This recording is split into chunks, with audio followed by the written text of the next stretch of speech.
үргэлж тэрнийг тууштай хийсээр байгаад.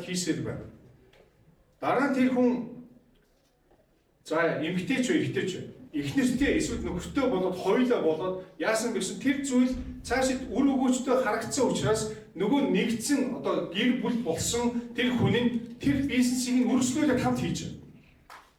Яагаад гэвэл тэр цаашид хөгжих юм бэ?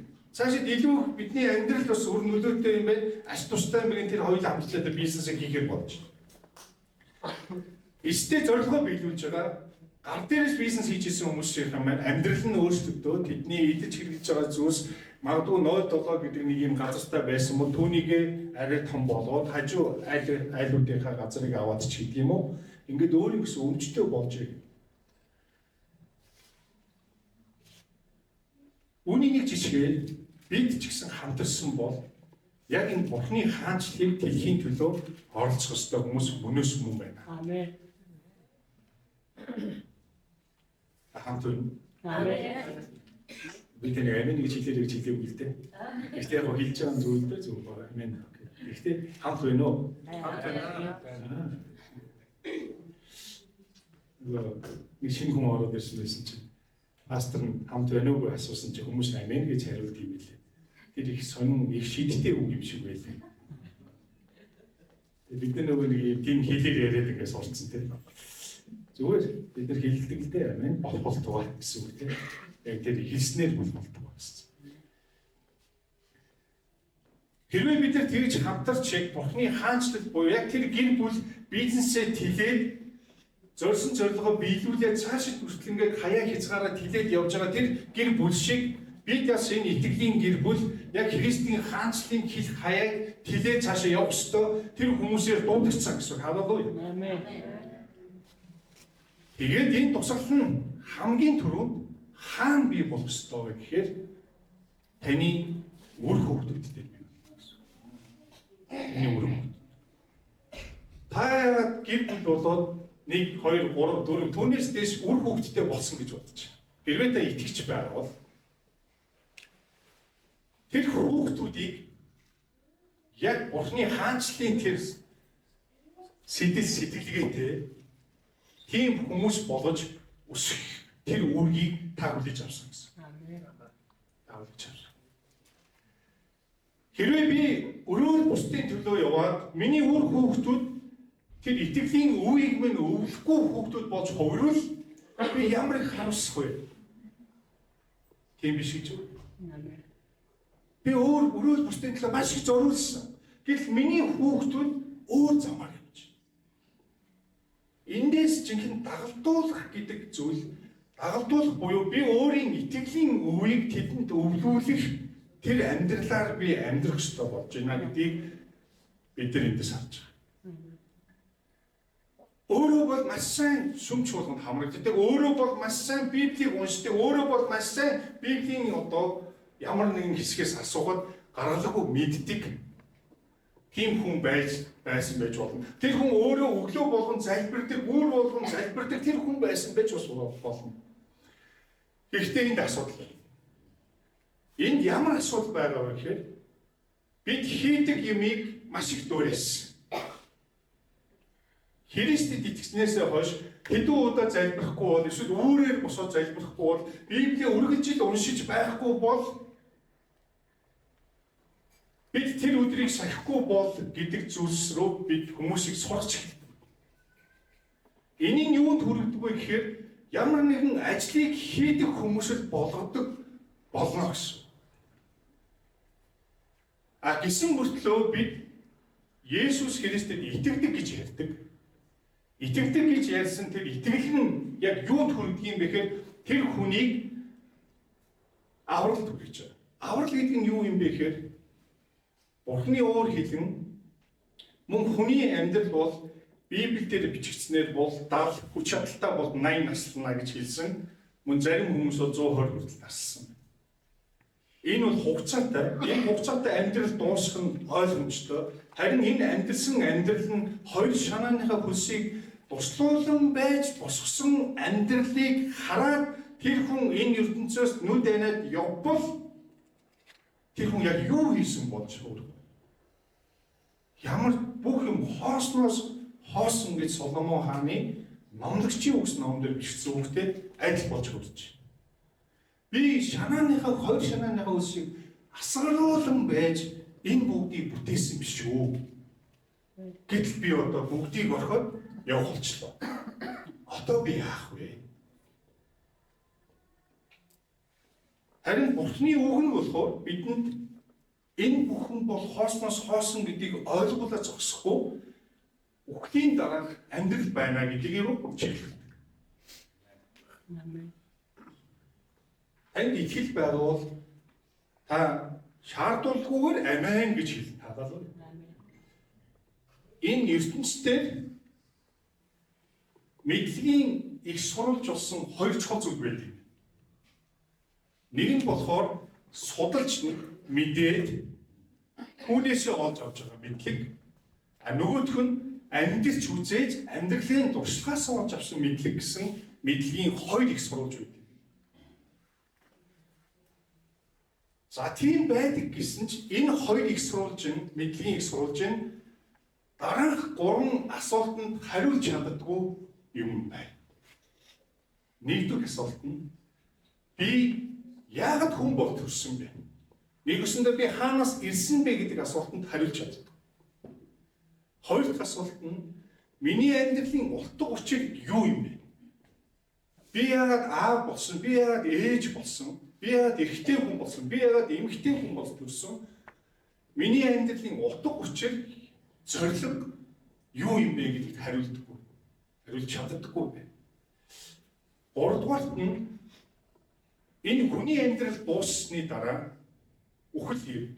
Үхлийн дараа юу болох вэ гэдэгт хариулж чаддаггүй. Харин нэг маш баярлалтай нэг мэдээ юу вэ гэхээр гурав дахь мэдлэгийн их сурвалж гарч ирсэн. Тэр нь юу вэ гэхээр Бурхны үг буюу бичээс судар.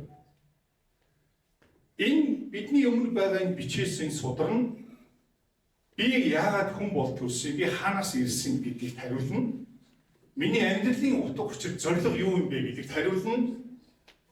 Би үгсний дараа надад юу тохиолдох юм бэ гэдэгт бүрэн дүүрэн хариулах бичээс судар байна.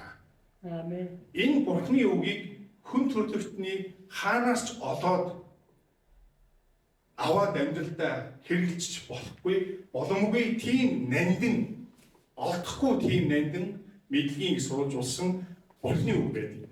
Амен. Амен. Орсон тогтнож ийн үү? За энд ингээд жоо нөөрөө тасарсан байх. Жоо бас байх тохиолдол. Жоо амарч чадаагүй тий. Зүгээр та нойрондоо таны сүнстэй нэг сүнс чинь хүлээж аваад ажиллах болов. Тэгэхээр бүгдээрээ маш чухал зүйл ярьж байгаа.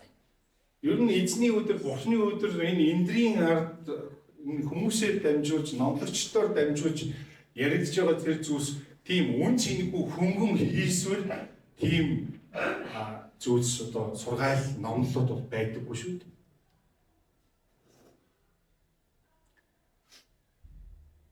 Эргээд бүгдээрээ энэ бүх зүйлсийг сонсоод гурав дахь их сурвалж болсон, мэдлэгийн их сурвалж болсон Библи бидэнд ийм чухал гурван асуултанд хариулж чаддаг энэ Бурхны юу бидний өмнө байна. Харин бид хэрхэн итгэж байгаа вэ?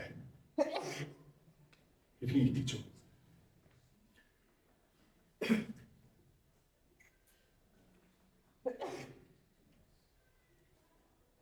Тэгэхээр өнөөдөр бүгдээр хамтдаа итгэл гэдэг таван үсгээр ялбарсан байна тий. Богдхон. Өглөө хүүхдийн багш нар маань 5-6-уулаа сууж ирсэн.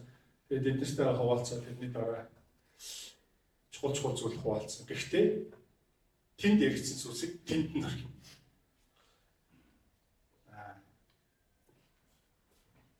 Нэгэн хүн би өдөр тэдэн удаа залбирна. Би өглөө бүр залбирна. Би өдөрт хэдэн удаа Библийг уншина. Би мөн ийм зүйлийг хийнэ гэж төлөвлөгөө гаргасан. Яг хувийн. Гэхдээ энэ хүн онцгойлон төлөв гаргасан зорилго нь юу байсан бэ гэхээр Библи унших болон залбирах хоёр дээр илүү их төлөвлөлттэй байж. Гэтэл олон өдөр тэр төлөвлөгөөний дагуу байж чадав. Эцний энэ хүн юу гэсэн бэхээр би ер нь чадахгүй юм байна гэж өөрийгөө буруутгаад ялсан. Нэгсэндээ ялсан. Би миний байгаа нь ерөөсөө энэ юм байна. Би ерөөсөө нэг юм чадахгүй байна дөө.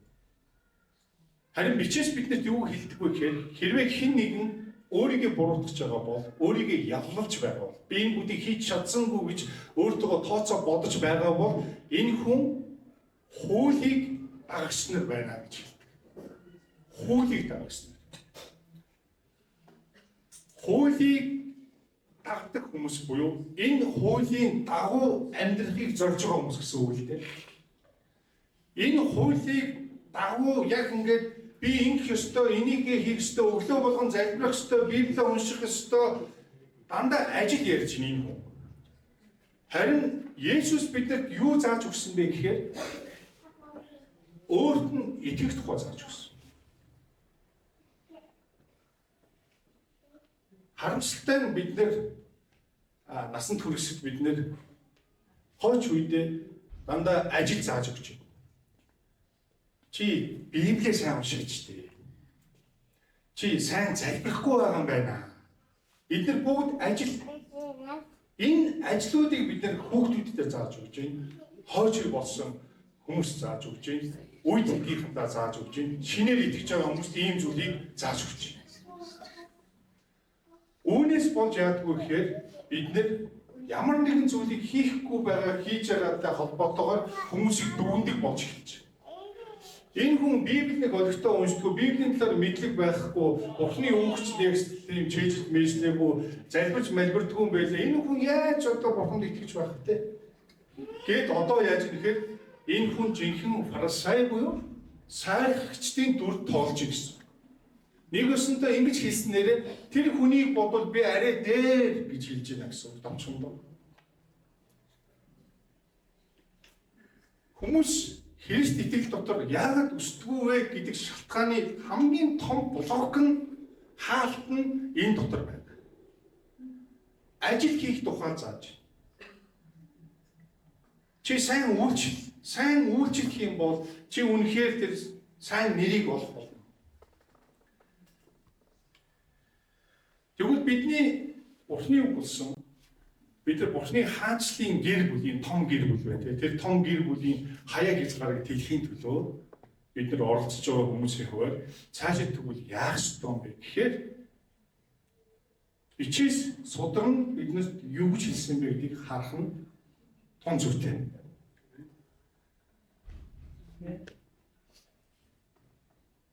Иохан номын 6 дугаар бүлгийн 28-29 бүгдээрээ дэлгэцэн дээр Библиэсээ захин Библиэсээ харъя. За энэ мэдээж энд ямар үйл явдал болсон бэ гэдээ олон зүйл ярих юм бол бидний яг төвлөрөл маань алдагдчих магадгүй учраас зөвхөн итгэл гэдэг дээрээ л явъя. Болох. Өмнө нь юу болсон гэдэг мэдээж эндээс яригдах зүйлс нь тэр бүх зүйлсээр хамаатуулж үзэж судалсны эцэст гарч ирсэн учраас айлтгүй. Тэр хүмүүс Есүс би амин талах байна гэдэг. Тэгээд хэлээд тэгсний дараа энэ нэг зүйлийг асуу. Бид Бурхны ажлыг гүйцэтгэх тулд юу хийх ёстой вэ? Энэ сонирхолтой. Есүс гэдэг хүмүүсийг ойлгоогүй юм шиг юм хариулт өгч байна. Тэ? Ойлгоогүй юм шиг. Нөгөө хүмүүсийн хүсэл бодныг юм хийх тухай асууж байна. Нэг юм хийх тухай. Есүс тэрийг мэдээд энэ хариултыг өгч байна. Та нарын хийх ажил юу юм бэ гэсэн чинь түүний илгээс нэгэнд итгэх нь Бурхны ажил мөн гэж. Бурхны ажил мөн гэж байна. Есүс мэдчихэв. Энэ хүмүүс бас нэг ажил хийх гэж энэ аврагдахын төлөө, Бурхнаас тааллыг авахын төлөө, Бурханд сайн гэж хэлүүлэхийн төлөө Бурхантай хамгийн ойр байсан хүн гэж хэлүүлэхийн төлөө тэд нэг ажил хийх гээд Есүсээс асууж байгаа. Юу хийх вэ? Гэтэл Бурханы хүү Есүс хариултын энийг бүгдийг мэдж байгаа учраас хүний санааг мэдж байгаа учраас ямар нэгэн зүйлийг чи өглөө болгон 3 удаа залбирч өглөө болгон чи өөрийн залбирал хийж чи өдөрт жилд чи дор хаяж 2-3 удаа Библийг ягштал уншиж чэйжсэн бол чамайг Бурханд ойрхон хүн гэж хэлэхээс яах вэ? Есүс бол тийм юм заагүй. Есүс тэр хүмүүсээс юу хүссэн бэ гэхээр түүнд итгэх, түүний илгээсэн нэг нь буюу Бурханы хүү, хүн төрлөختний гэр нүглийн төлөөсийг төлөх Есүст итгэх нь та нарын ажил юм аа гэж хэлсэн. За эндээс бүх юм гарч ирж байгаа. Бид нар хүмүүст ажил хийхийг зааж өгснөөс болоод жишээ нь Библийг уншиж дэдэн удаа залбир, чи ер нь сайн залбирах хэрэгтэй, чи ер нь залбирахгүй яваад байгаа юм уу? Чи Библийг унших хэрэгтэй, Библийн ишлэлүүдийг чийжлэх хэрэгтэй. Мэдээж энэ тухай жоохон гэж ярьна. Гэтэл нөгөө хүн би уншиж байгаа, би залбирч байгаа шүү дээ. Би залбираад байгаа. Тэгтэл нэг л хэцүү байна да. Нөгөө бүхэн байдгаараа л байгаа шүү дээ. Тэгээд би залбираад байгаа гэдэг олигтой хариулт сонсч чаддаг нөгөө хүнээс. Харин Есүс юу зааж өгсөн бэ гэхээр итгэлийн тухай зааж өгч байна. Бид нэр Бурханд итгэвэл чи аврагдана гэж хэлэн будаа дараа нь ажил заадаг хүмүүс биш байгаасаа гэдгийг аль хэдийн Есүс бид нар сануулсан л. Амен. Сануулсан л. Тэгэхээр Библийг унших нь зөв. Зөв буруу гэж яах юм бол сайн уу? Залбирах нь сайн уу? Бусдад туслах нь сайн уу? Библийнхаа ачааг үргэлжлэх нь сайн уу? Дотроо муу юм бодохгүй байх нь сайн уу? Гэхдээ хүн чадахгүй.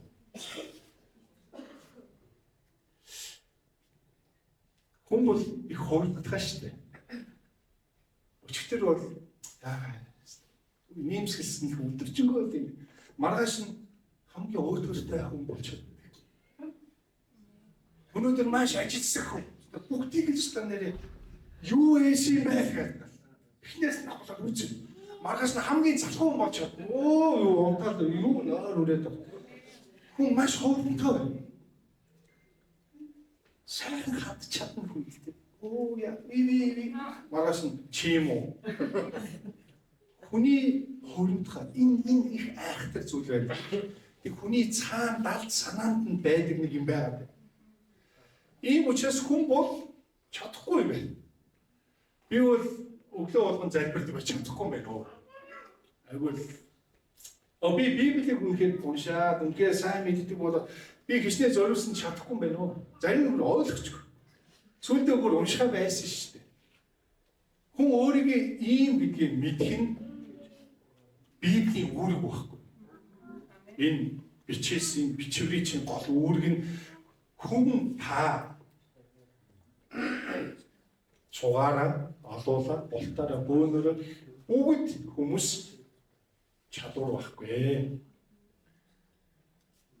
Харин би Есүс юу хэлсэн бэ гэхээр энэ бүгнийг чадахын төлөөх маш чухал төлхөр зүйлийг хийсэн нь итгэл гэж хэлсэн.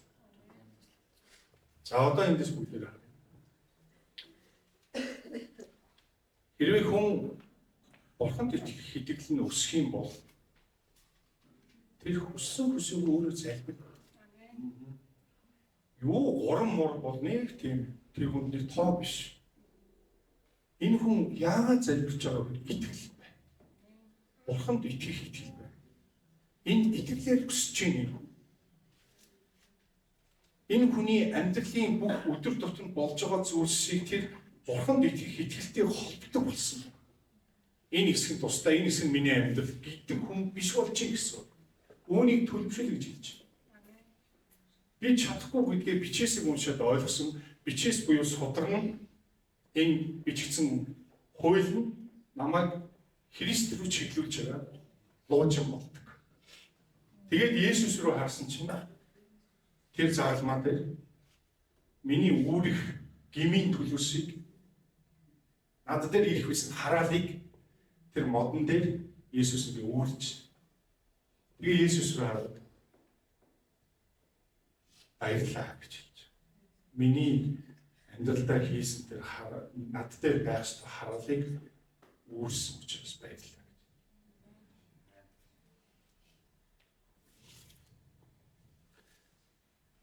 Хүн яхаар харагддаг ингэж бас бодлоо. Би л хараалын гадна байгаа. Би харагдаагүй. Харин хэн нэг намайг бүх хараацсан байгаасаа гэж доторх хүн бодож байна. Яагаад хараал гэж байгаа вэ? Хараал хүнд хүрч байгаа вэ гэхээр хүн өөрөө төрөлхөөс эхийн хөвлөгөөс төрөхдөл гэмт чанартай төрдөг. Учираас аль хэдийн хараалыг авах нь ойлгомжтой. Хараалыг авах нь ойлгомжтой. Сонирхолтой нэг зүйлийг хуваалцахад хүн муу юмыг заалхдаггүй сурдаг. Хэрүүлийн дээд сургуулийн сонссон. Хамгийн сайн заргалчийн одоо хэрүүл хэрэгтэй сургууль ч юм уу эсвэл коллеж ч юм уу эсвэл 10 жилийн тусгай тийм ахлагын зүйлс анги ч гэх юм уу тийм одоо тий сонгоны анги мэг гэж сонсоод үзсэн. Яавал үнэн юм шиг хотлоо ярьж сурах вэ гэдэг ийм сургууль байна уу? Юу ч болоогүй шиг яриад тэр нь хотлоо. Хүмүүст итгүүлдэг ч юм уу. Эсвэл яавал нэг одоо нэг юм зал мэхтэй эвтэй хин аргалаад ийм хүн ерөөсөө тийм ямар ч заалах шаардлагагүйгээр тийм зүйлсийг өөрөө сурдаг. Харин эсэргээрээ сайн зүйлийг заавал заалгадаг. Заалахгүй л өөрөө сурах ойлгоо. Яг л өөрөөхөө л явчих. Өөрөөхөө л явчих. Энэ их сонирхолтой мөгөд өрөвдөлтөө тийм гэсэн үг. Хүүхдүүд нь цэцэрлэгээс ирэнгүүт хараалын үг хэлэнгүүт чи хинээс сурсан чи ээж аавд хэлдэг үеж таараа гэж үдээ. Тэр хүүхд худлаа ярьж байна. Хинээс сурсан бид. Тэр хүүхд өөрийгөө бас ихтэйхэн аваад гарахыг хүсэж байна. Энэ бүх зүйлийг заалах шаардлагагүй сурж байгаа шалтгаан эндээс бид нар юу олж мэдэх вэ гэхээр хүн угаасаа эхийн хөвлөгөөс төрөхдөл гэмт чанартай төрдгийн байна гэдгийн баталгаа. Тийм учраас бид нар бүгдээрээ сүмд ирээд ингээд сайн хүн болох сууж байна. Заалахгүй бол амьдрал юм болохоор учрын ч олохгүй юм зай. Тэнд очиж сонсоод байвал бас нэг жаахан гаргалгаа байж магадгүй гэж зарим ингээд жаахан ингээд найдвар тавиад ингээд ойлгож чиж болох юм. Энэ жаа тайвширч магадгүй ч юм шиг. Үнэндээ тийм. Тэр үнэн харцаагүй. Учир нь тэнд бол хариулт нь. Хүн яагаад хараалын дор ордог вэ гэхээр нүгэлтэй учраас гэж байна. Яаж нүгэл үлддэг юм бэ гэхээр 3 янзаар үлдчих чадна. Нэгдүгээр нь бодол санаагаар үлдэх нүгэл. Тэр нүгэл буюу нүглийн ярьж байгаа шүү. Бодол санаагаар үлдэх нүгэл. Энэ болохоор ариун хэлж үү? Ариун эсвэл тунгал гэж хэлэх юм уу? Тийм биш бодол санаанууд бүгдээрээ гим нүгэлд шууд тооцох. Улсын хууль бол яг биеийн үйлчлэх хүмүүсийг тэнд яллаад шүүхээр оруулаад одоо юу гэдэг тэр прокурор нь улсын ялагч тэр яллыг яг үнэн байна болж байна яг энэ тохирсон ял байна гэдэг улсын прокурор яллаад шүүхийн юм ажид тэр шүүгч нь дан гэж алгацгаж байгаа. Энэ хүн бол биеийн үйлчлсэний дараа тэр ялыг үүрхээр явж байна. Харин энэ Библи бол энэ бодлого бичсэн хүний тэр биеийн үйлдэж байгаа тэр нүглэн тэр гэмт хэрэг нь хаанаас улбаатай бэ гэдгийг шууд хэлдэг бодол санаа зүрхнээс сэтгэлээс дотроос гэж байна.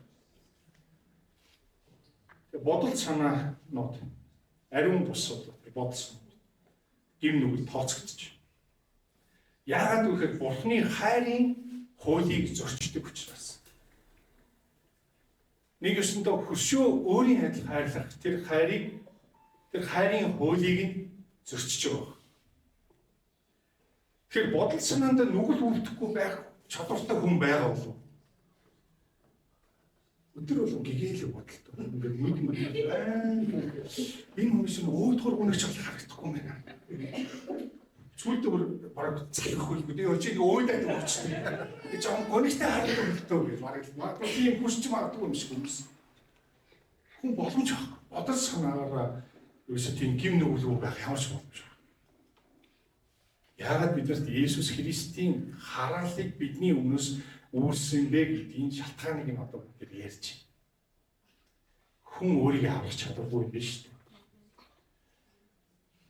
Хоёр дахь нь хүн хэл яриагаараа үйлдэх нүгэл.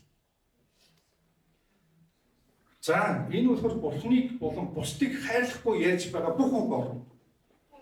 Та бусдыг хайр найргүй хэлжсэн хүн байна уу? Яагаад тийм юм гэж? Ер нь хатад орсон чи яа тийм гэдэг. Бурхныг болон бусдыг хайрлахгүй хэлж байгаа бүх үг энэ гин нүгэл шууд тооцогдож байгаа. Яагаад гэвэл энэ Бурхны үнэч нөхөрлөлийн хуулийг зөрчиж идэг. Бие биентэйгээ нөхөрлөхдөө бүх хор байгтун гэж хэлсэн. Яг Бурхан дотор шүү дээ. Жишээ нь хөрштэй хотлол гэрчлэгч гэдэг юм тийм. Энэ хэм болно гэдэг. Бурхны нөхөрлөлийн бидний дотор ч гэсэн тэр нөхөрлөлийг гэр зөрчиж байгаа. Тэгэхээр бид бас ингээ хэл яриагаараа ийм байдаг байна. Гим нүгэлтэй байдаг байна. Гуравдугаар нь хүн үйлдэлээр гим нүгэл. Жишээ нь энд юу болох вэ? Амиа бодсон шинжтэй бүх үйлс энэ гим нүгэл шууд нүгэлтэй тооцогддог. Амиа бодсон бүх шинжтэй тэр үйлдэлүүд энэ нүгэл тооцогддог. Энэ нь болохоор Бурхны амийн сүнсний хуулийг зөрчдөг. Тэгэхээр бүгдээр ер нь боломжгүй хүмүүс байна. Аврагдах боломж. Хэрвээ Бурхан ариунаас ариун тэр хамгийн зөвхт нэгэн ямар ч гин нүгэлгүй цэвэр цэвэрхэн ямар ч өө сэв толг байхгүй Бурхан бидний өмнө зогсоод бид яг өөрөөрөө ингэ зогсох юм бол тэр Бурхны гэрэлд бид нар шууд цохиулаад үхнэ гэсэн. Ариун байдал бузар байдлаар нэг орчин оршууд хамтдаа байх боломжгүй байна. Тийм учраас биднийг цэвэрлэх шаардлага байна.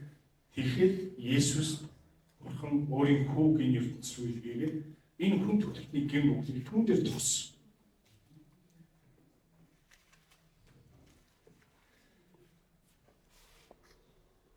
Тэгэхээр юу гэсэн үг юм бэ гэхээр энэ гурван гин нүглийн бүгднийг бацах юм бол тэгэхээр хүн бодол санаагаар алж болдог байна.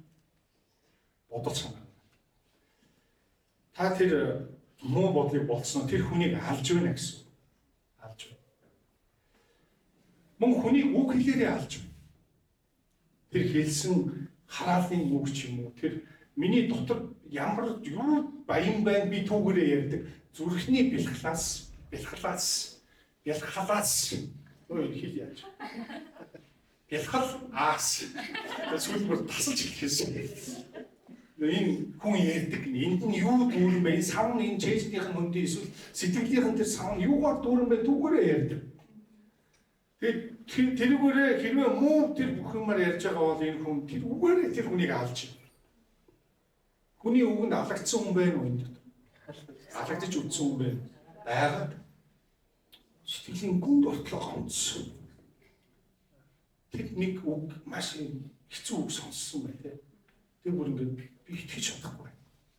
Тэр хүний амнаас тийм үг гарлаа гэж үдээ гэдэг ингээд гомдоол яваад. Тэгэл санахыг хүсэхгүй. Талтлаад дараа байсан ч ингээд гарч ирэх гэдэг. Хүн хин бэ гэдгийг Библи биднээс зааж өгдөг. Дараа нь хүн үйлдэлээр хүнийг авч байна. Үйлдэлээр хүнийг авч байна. Амигийн таслал гэсэн үг л дээ. Амигийн таслал. Энэ бүхнийг бид мэдхийг хүсэх юм бол автономи уулан дээр сурах гэж байна. Уулан дээр сурах. Тэгэхээр бид Христийг хүлээн авсан ч эдгээр нүглийн нөлөөн байдаг юм бол яах вэ? Яаж авах вэ? Дахиад бүгдээр итгэл гэдэг зүйл очно гэсэн.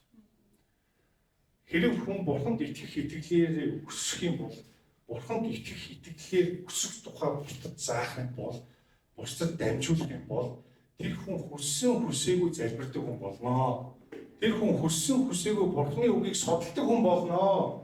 Тэр хүн хүссэн хүсээгүй бусдын ачааг үүрцэхдээ бэлэн хүн болно. Сүм чуулган нь ятгсан учраас, сүм чуулган нь ийм зүйлийг хийгэж урайсан учраас хийдэг хүн биш. Тэр хүн бурханд итгэж байгаа учраас тэр итгэлийнхээ улмаас тэр хүн ямар ч ялгуугүй, ямар ч цааргалах зүйлгүйгээр тэр бүгдийг хийдэг тэр итгэж болно. Халелуя. Яаж бурханд итгэх вэ?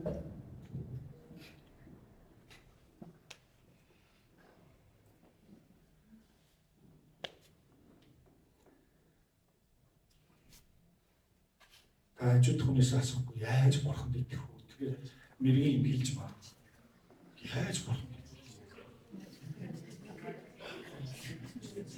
вэ? Мэргийн үг сонсч магадгүй шүү. Хэрвээ хэрвээ сая та нөгөө хүнээс асуухад нөгөө хүний амнаас бурханд л итэг гэж хариулсан бол тэр хамгийн зөв хариулсан юм байна. Бурханд яаж итгэх үү гэдэг юм үе шалбат юм байхгүй. Шууд итгэдэг. Хэрвээ хин нэг хүнийг зогсоод за та гарч ирээд энэ хүнд итгэнэ үү гэвэл та бодно үстэй ямар усад гарлалтай хүн. Бүр их сурулж яасан те. Яг юу туулж ирсэн хүн юм. Тэр итгэмжтэй хүн. Та энэ нэг сая төгрөг өгөөд нэг үзэх юм уу? Ер нь танихгүй хоёр хүнийг тэгж уулзуулъя гэж бодъё л та. Сая төгрөг зүгээр ингээд өгөөд үзэхгүй. Тэгээд энэ хүн тэр итгэмжтэй байхыг энэ харж болно гэж бодъё. Тэгвэл ер нь үйлдэх хүн хэр байх вэ? Магадгүй өөрт нь нэлээд ойрхон байгаа хүн ятгсан учраас үйлдэж магадгүй. Харин тийм хүн байхгүйгээр өөрөө мэдээ тэр хүнтэй харилцгийвэл хэн ч үйлдэхгүй. Харин итгэл гэдэг бол таныг маш сайн мэддэг хүн, таныг маш сайн мэддэг. Тэгээд та нөгөө тэр хүнд маш ойрхон сайн мэддэг хүн. Ингээд энэ хоёрын хинч бай. Миний найз, миний хүү, миний охин энэ зүйлийг тэр хүнд очиод хийгээч гэвэл яах вэ? Тэр хүнээс болоод яах вэ? Тийм үү. Өгч юм уу? Бас ингэ бас асуух. Замдаа өгч юм. Үгүй. Өгч юм. Тэр нэг хүнээс төлөвлөж юм те. Есүст итгэх итгэлийг энэ бурхны үг биднэрт яг тийм зууч болж өгч байна. Амен. Өөр хэн зууч болох юм бэ? Есүс бурхан энэ ертөнцийг бүтээсэн бурхан болон хүн бүтээл болсон хүн хоёрын хоорондох зууч болж өгсөн. Бүгдээрээ энэ итгэлийн тухай илүү олж харахын тулд бид нэр яг ямар байсан тухай Галаат номын 3:20 за энийг бол. За энийг үз. Галаат номын жаахан хүнд байж магадгүй санагдлаа. Гэтэ хамтдаа юм уу хүлээж анхаарал 3:23. За 3:23. За энд бүгдээ хамтдаа уншия. 3-и.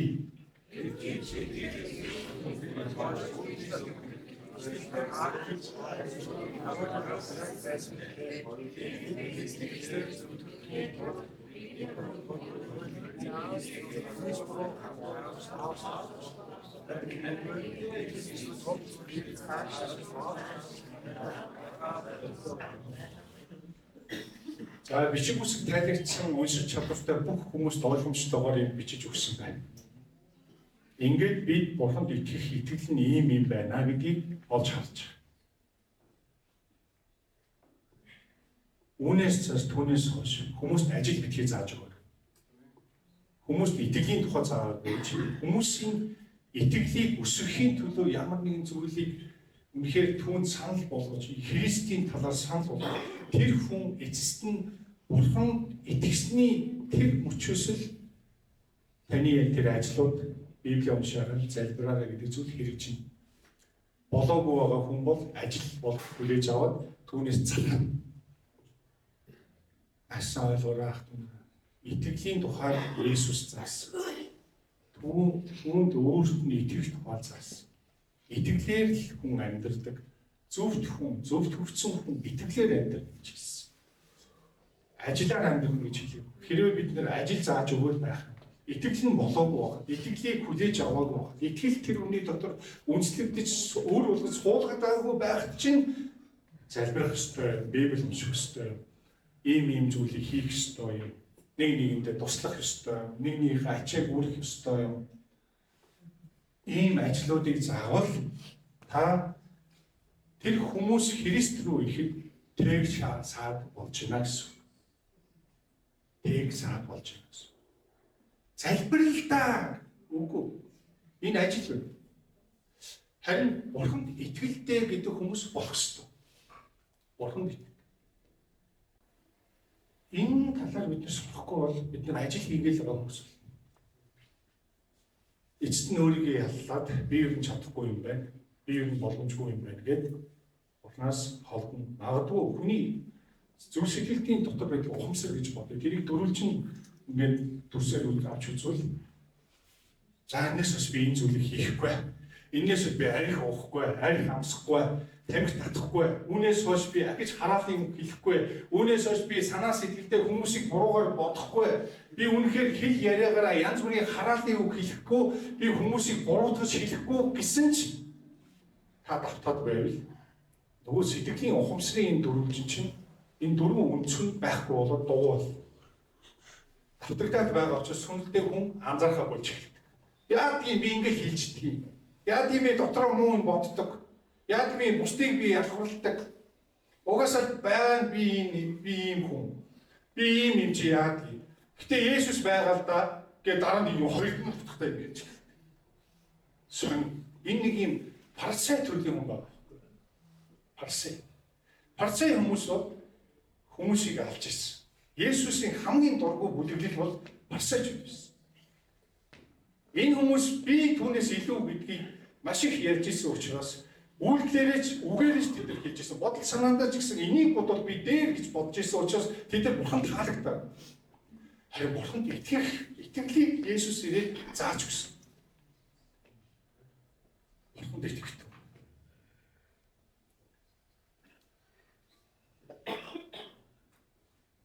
Би танд итгэж байна гэж байгаа зүрх сэтгэлийн хүчил бол ингээд итгэл тэндээс эхэлж. Энэ итгэлийн аялал тэндээс эхэлж. Тийм учраас бичээс итгэсэн тэр даруйд баптизм хүртэх тул гэж хэлсэн. Түүнийг илчилж харуулж. Тэр илчилж харуулж байгаа нь олонний өмнө гэж баптизм хүртэж усаар угаалж харуулж байгаа нь би итгэсэн гэдгийг харуулж байгаа юм үйлдэл болно. Зарим хүмүүс би баптизм усаар угаалгамааргүй. Гэхдээ би Есүст итгэдэг л дээ. Би арайхан болоогүй. Би янз бүрийн буруу хийгээд идэг болохоор одоо би усаар угаалгачмааргүй. Дараа нь агвал нөгөө буруу юм дахиад үйлдвэл онгоо болно шүү дээ. Энэ итгэл биш. Энэ бол ажил хийх гэж. Тэр өөрөө фарисей хүн болоод, төгс хүн болоод, хуулийг биелүүлдэг хүн болоод, ягчтай сахидаг хүн болсны дараа би тэр усаар угаалгая. Тэгвэл би үнний бөгөөд өстэй ичих нүргүй ажилтан болох юм байна гэж тэр хүн өөрөө өөрийгөө тодорхойлж байгаа хамгийн буруу хүн болж. Үүнээс хойш хэн нэгэн танд ямар нэгэн ажил санал болвол эхлээд Бурханд итгэлийн тухай ярьж болох уу гэж асуудаг байна.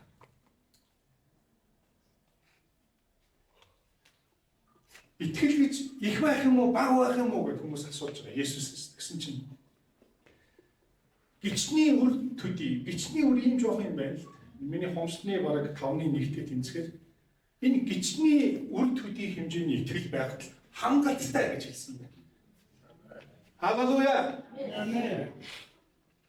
Хүмүүс сайн мэдээг сонсоод хүмүүс энэ сургаал номлолыг яг Бурхны үгийн дагуух сургаал номлолыг сонсоод хүмүүс ачаагүй болж амар тав. Сая бид магтанд дуулсан. Үнэхээр та бидэнд амралтыг өгсөн гэдэг. Яг хүн амарснаа дуугаар зөвхөн дуулаад биш амьдралдаа тэр амралтыг мэдэх ёстой. Тэр ачаа нь үнэхээр тэр буулган тэр дүүн дээр байгаа амьдралын тэр ачаа авагдаж байгаа тэр мэдих гэсэн. Итгэлээр дамжуулаад. Халелуя. Магадгүй тэр ачаа нь тэр нуруунд дээр нь байж болно. Харин бурханд итгэсэн итгэлээс болж тэр ачааг даадаг хүн болно. Аван гардаг хүн болно. Туулдаг хүн болно. Илүү тэр амьдралын хүрээнээс илүү харж чаддгүй байсан бол түүнийг нэгт зохиод, бод зохиод, түүнээс цаатын хүртэл харах тэр хүн болж хуурснараа өнөөдөр үүрж байгаа ачаа нь түүнд ямар өчүүхэн зүйл байсан бэ гэдгийг ойлгож байгаа нь итгэлээс болдог. Халелуя. Бурханд итгэлээс болж байгаа. Хэрвээ бурхан хууршгүй гэж хэлэх юм бол хүмүүс өнгөрцөн бурхан хууршгүйтэй гэж хэлээл өнгөрвөл энэ өнгөрцөн ярьж байгаа юм. Харин хууршгүй нь юу нь хууршгүй юм бэ гэдэгтээ хэд хэдэн зүйлийг дурдвал нэлээд үнцгийг орчиж байна гэж тооцож байна. Жишээ нь бурхан хууршгүй гэж хэлээд бурханы хайр хууршгүй гэж хэлвэл яах вэ? Тийм. Бурханы нэгүсэл ба өршөөл нь хууршгүй. Бурханы өрөвч сэтгэл хууршгүй. Бурханы бидний амьдрал тавьсан зорилго хууршгүй. Бурханы өөрийнх нь мөнхийн чанар хууршгүй юм а гэж хэлвэл тийм үү. Хичээж хуурахгүй. Эсвэргээр бурхан мөнхийн нөгөө хууршгүй мөнхийн чанараа хуураад солилцсон байлээ, мөнхийн биш болсон байлээ гэвэл бид нэр баларна гэж. Бас нэг өөр нэг замаар явах хэрэгтэй байна. Энэ хууршгүй гэдгийн цаана маш чухал юм байна гэсэн. Тэр бурханы төгс мөнх чанар нь хууршгүй, хизээж хууршгүй нэгэнд хувирдаг хүн найдаж болох уу? Би өдөр болгон хувираад байгаа байхгүй. Сонин болоод хаашаа болдохгүй байгаа шүү дээ. Тэгэл би миний л зөв штэй гээл дээ. Одоо яаж нөгөө парсаа болоод яваад гэсэн. Айл эднийг бодоод би юм хийсэн юм шүү дээ. Гэхдээ чамд бодоод би арай л өмнө байсан шүү. Энэ бүхэн чинь сайрхал. Энэ сайрхал юмнаас ирдэхгүй гэвэл бусдаас илүү би сагсан гэдэг тэр нэг юм байгаа учраас энэ хүн бусдыг тэгж харж байна. Харж байгаа нүд нь иш энэ ч одоо ядаа. Энэ үг аль хэдийн бодол санаанд нь байсан учраас үг болж гарч байгаа. Саяын 3 зүйл бодол санаагаараа хийдэг нүгэл, үг хэл яриагаараа хийдэг нүгэл, биеэрээ хийдэг нүгэл 3 уруулаа хоорондоо хамаарлалтай. Хэрвээ хин нэгний оюун санаа бусдыг буруутгасан, станы өөрөө хэмбилээ гэж бодсон тэр хүн бол аль хэдийн нэгэн өдөр боломж нь гарвал тэр хүний эсрэг тэр сөрөг зүйлийг хийхэд аль хэдийн бэлэн байна. Хамтан ахтан. Эндээ тээж яваа учраас. Тэр хүн зарим үед тийм юм юу ч тийм муу юм бодоогүй юм шиг хүн харагдаж болно. Гэхдээ энэ хүн дартсан байна. Дартсан байна. Дартсан байж байгаа. Гэхдээ байхгүйгээр үгээр хэлж байгаа хин нэгэнд. Тэр хүн тийм хүн юм биш шүү. Тэр тэгсэн байхаа. Ингэж хэлж байгаа яг тогтмол бүрдэх үед энэ хүн тэр хүний эсрэг асар том нүгэл хийх бэлэн болцсон. Энэ бол фарисей хүн. Харин итгэл бол тийм биш. Итгэл бол цэвэр. Итгэл бол яг тэр хайрын 13 чанар байна те. Тэр хайрын тэр зүйл бол итгэл бол бүгдэд найддаг гэдэг яг тэр хайрын тухай хэлж байгаа тэр дотор тэр юм явж байгаа. Бүгдэд найддаг гэдэг утгатай. Яагаад гэвэл Есүс байгаа учраас тэр хүнд найдаж болж байгаа. Есүс байгаа учраас энэ хүнд энэ зүйлсийг хариуцуулж өгч байгаа. Тэрнээс тэр хүмүүс тийм чадвар байхгүй байх шүү дээ. Нэг л өдөр хуурах учраас. Тиймээс бидэнд хэн хэрэгтэй вэ гэхээр хизээс хөршгүй Бурхны мөнх чанар, хизээс хөршгүй Бурхны төгс хайр, хизээс хөршгүй Бурхны тэр нэгүсэл, хизээс хөршгүй Бурхны биднийг хэцүү байх үед биднийг тэрвэр дүүрэн тэрвэрч чадах тэр өрөвч нэгүсэнгүй сэтгэл бидэнд хэрэгтэй. Энэ бүх чанар хэнд байна вэ гэхээр Есүс Христэд байна. Би анх сүмч болгонд орж ирээд Христийг эсэргүүцдэг хүн байсан. Би найзуудтайгаа анх зүгээр л цаг өнгөрөхгүй л орж исэн тэр нэг л залуу. Би доктор томото боловсролтой ч юм уу эсвэл хүмүүжлтэй айлын хүүхэд болохоор пастор болсон юм биш. Дөрөнд урдсан чинь би ихээс төрөхдөл гэмт чанартай л төрсөн. Хүмүүстэй адилхан нэг л бодгол. Харин эсрэг бүцэж байсан тэр нэгэн надад өршөөл үзүүлж, надад хууршуу хайраа үзүүлсэн учраас өнөөдөр би түүний тухай тунхаглаад энд зогсож байна. Үүнээс илүү өөрчлөлт гэж, хүний амьдралын өөрчлөлт гэж хаана байна вэ? Үүнээс илүү сайхан зүйл гэж хаана байна? Сайхан машин унах сайхан л да. Гэхдээ энэ зүйлийг давна гэж юу? Сайхан гэр орондоо байх, тав дахьтай гэр орондоо байх сайхан л да. Гэхдээ энэ зүйлийг давна гэж юу?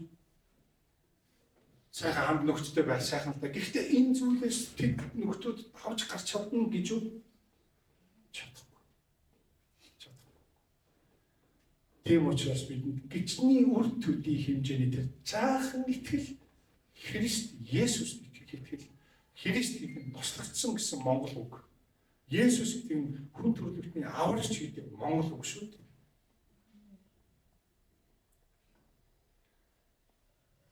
Хүн төрлөختний аврагч болохоор тэр томилогдсон юм а гэсэн үг юм. Есүс Христ гэдэг үг. Тэр томилогдсон.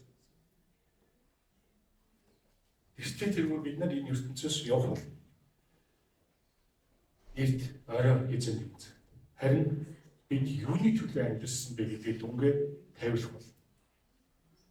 Бид нэг нэгээрээ Бурхны өмнө тэнд шүүгдэх бол. Тэр үед бид юу хийсэн гэж хэлэх ёстой.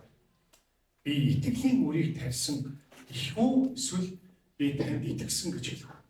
Аль хариулт нь оновчтой, зөв байна, сайн байна.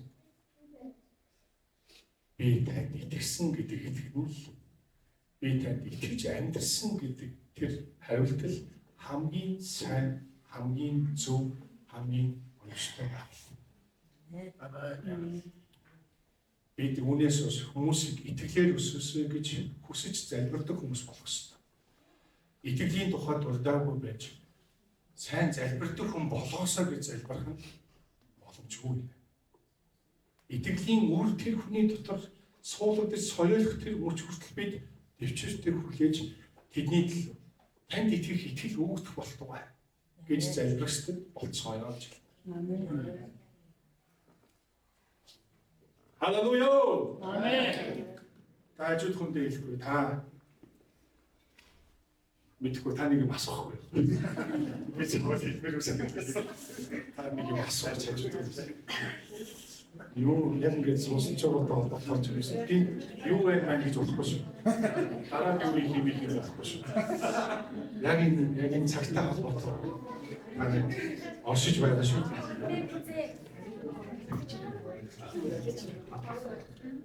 Итгэлийн суурь, итгэл тавигдаж, итгэл үнэхээр тэр хүнд байгаа бол тэр хүнд тэр залбирах мэдрэх зүгээр л өдөр бүр хэдэн ч удаа хийж чадна.